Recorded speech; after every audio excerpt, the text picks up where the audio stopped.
Daily अपडेटसाठी लोकमतवर subscribe करा आणि बेल आयकॉनवर क्लिक करा।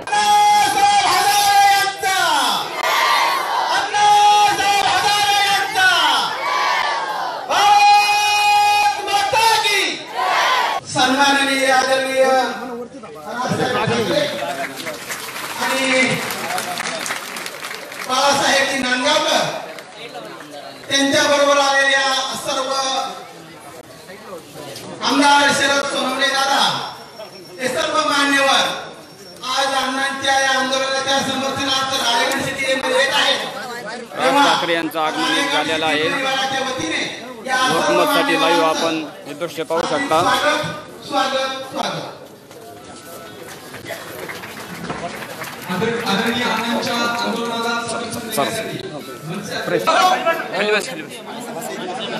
राज ठाकरे यांची भेट घेतलेली आहे।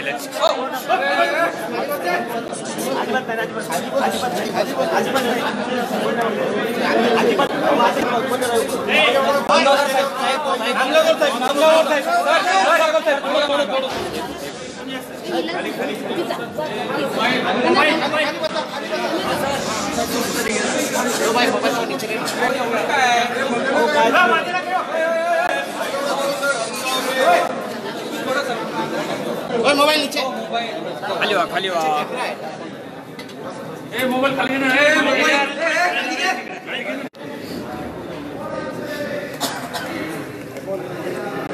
मोबाइल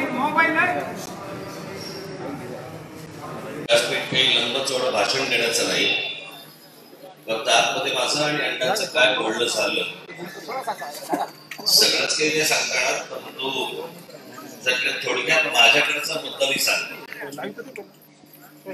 आणि मी फक्त अण्णाला एवढंच सांगितलं, या नालायकांसाठी जीवाची बाजी लावू नका। हे अत्यंत खोटारडे ढोंगी माणसं आहे ती, आणि नरेंद्र मोदी या माणसावरती विश्वास ठेवून कुठची गोष्ट यापुढे करू नका।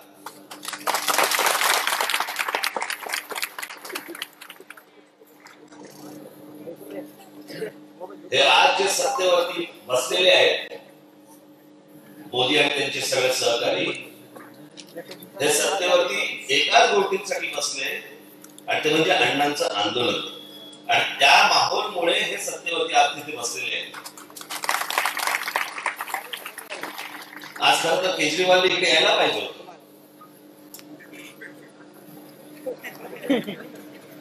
ज्याच्यामुळे तो माणूस सत्तेवरती तिकडे दिल्लीत बसलाय, नाही तर कोण केजरीवाल कोण ओळखत होतं का?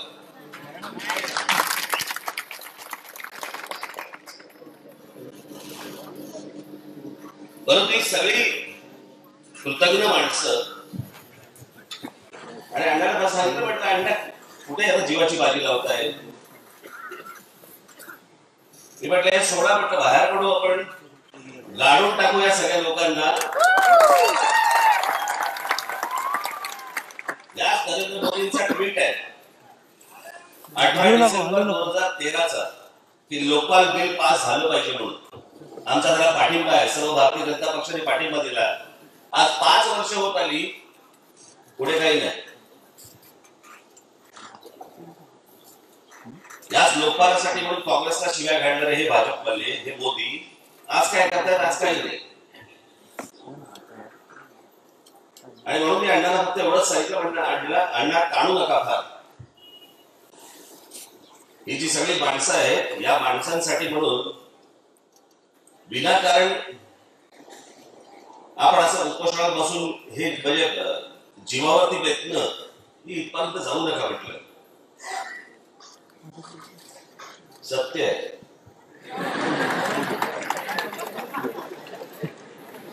आता माझ्या वाक्याला तो शिकलो तर मी काय करणार? परंतु लवकरच खऱ्या अर्थाने अण्णांच्या या चांगले दिवस या एक अशी आशा अपेक्षा नक्की बाळगूया। बाकी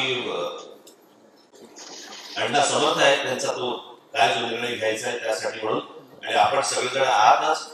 मी फक्त एवढंच सांगेन की महाराष्ट्र नवनिर्माण सेना या माझ्या पक्षातर्फे मी अण्णा हजारेंना संपूर्णपणे पाठिंबा द्यायचा। आणि यातनं चांगलंच काहीतरी घडेल अशी अशा अपेक्षा आपण सर्वजण बाळगूया. धन्यवाद.